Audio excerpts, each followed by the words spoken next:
Welcome back. Throughout the entire day and during our broadcast tonight, we've been asking you for your opinions and your thoughts online and asking you to take our polls. Joining us right now is Dilshad Burman, and she has more.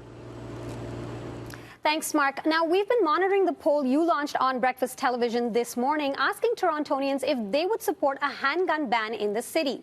Now, we had over 3,600 people weigh in on this one, and a large majority, about 81%, said no. Now, just over 17% said yes, and less than 2% said they weren't sure.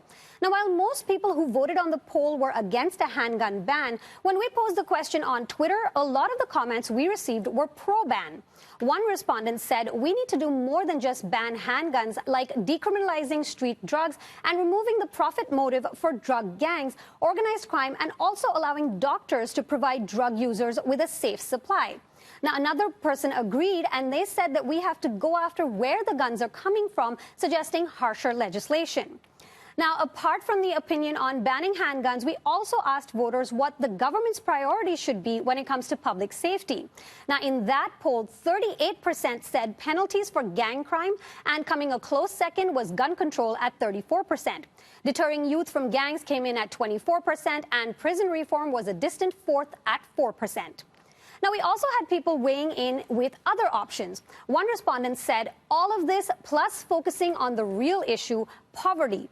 Poverty drives people to crime. The allure of financial freedom will always entice. Now, another person added, why aren't we talking about the real issue that is forcing young people into gangs and violence, poverty?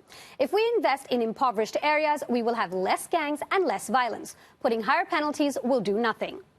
Now, as part of City News' online election hub, we have all the details on the promises made by the federal parties regarding public safety and gun violence on our website, citynews.ca/cityvote2019, including interviews with community leaders and residents from the Eglinton-Lawrence riding, which has been particularly affected by gun violence. You can also find those interviews on our Facebook, Twitter, and Instagram pages.